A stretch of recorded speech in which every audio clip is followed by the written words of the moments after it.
played out and didn't have a whole lot of grass in it. The last 2 falls I wanted to seed it. So we've had droughts the last 2 falls, so I just held off. So I'm trying to get in it this spring to do a little bit of seeding. If we can get a little orchard grass and put a little pretty rye in there. There's a little bit of orchard grass already in it. I've got our Bush Hog Littleton no-till grill. Get a good picture of it in a little bit. It's a pretty decent grill. Just bought it last year, so it's pretty new. To me, it's not new, but new to me. And I used it a little bit last year. I like the grill, except for it's 10 foot wide, which is great, but it's an inch-wheel grill, which means it's about 14.5 foot wide. I'm also trying out this year. I've got an Easy Guy 250. I bought it real cheap, found it online, bought it cheap. I got into it up here playing with it, learning a little bit about it as I go. And I teach high school ag, so one of the new classes that we're going to have is emerging technology in ag. So that's drones and some GPS stuff, so I'm working on learning a little bit about that. We'll get back to grilling here. I'll show you how our GPS works and a few other things as we go.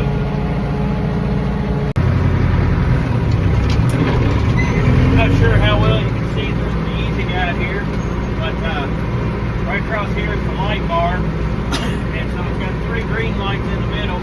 Down here it's shaded in where I've gone. It's got 3 green lights in the middle, so I'm right on it. And then so it'll light up one side or the other. So if it lights up red to the left right there, then it means I need to go a little left. And then if it lights up red to the right, it means I need to go a little right. Now, the more lights that go red across through here, the more I need to go left. The more lights that go red across through there, the more I need to go right. That tells me how far off I am from actually, being online. Right now, I'm driving pretty good. I can actually see today my mark out in front of me, my tracks. So it helps me know where I'm at. But it also tells me what to do, and it tells me how fast I'm going. And I've got a lot of learning to do, so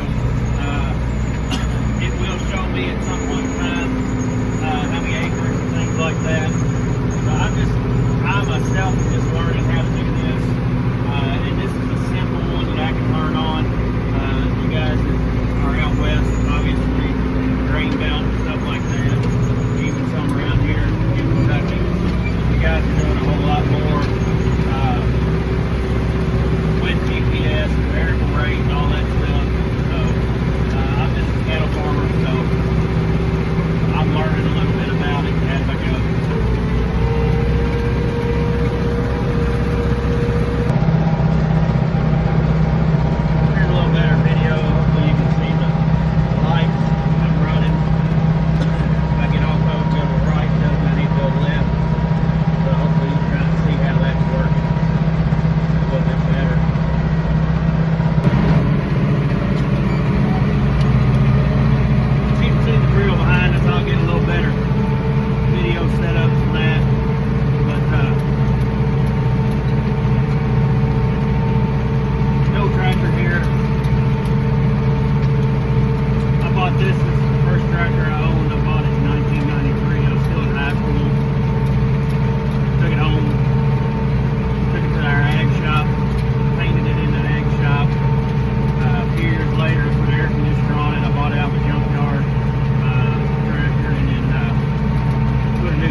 and check out a few things. But if you don't know anything about this Bush Hog Lewiston no-till drill, you've got a cylinder here on your tongue, so you can actually put your coulters in a little bit deeper if you want. I've got it on the up in the air right now, and then it's got an adjustment right here as it goes down.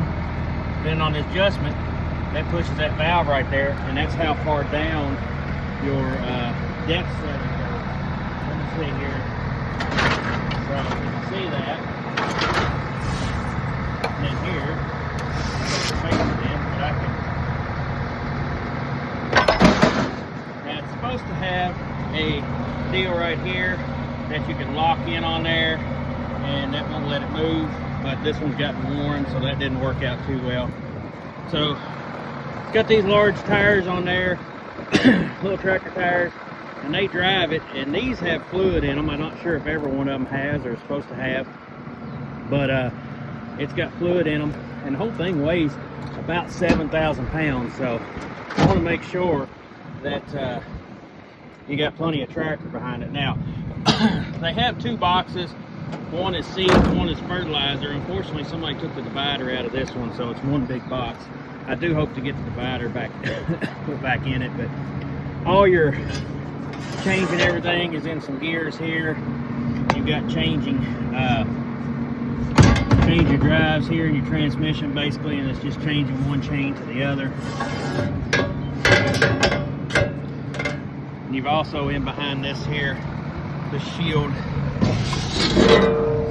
You got a couple of gears right there that pop off, and the shield actually helps hold them on. So it's a pretty simple mechanical drive. This is the drive for the front box, which would be the fertilizer. Everything still works on it, and I kind of like it because I can look back and I can see that, and I know that everything's still rotating the way it should. So we got out here. This is an L-shaped field. It's about 12 acres. We're putting about 10 pounds to the acre on. So we're just checking everything as we change here. We've got this field and a couple other small fields to get taken care of. But that's kind of what she looks like. Like I say, she's a 10-footer, but she's about 14.5 on the full width. So a little tough getting through some gates if you didn't set your gates up right.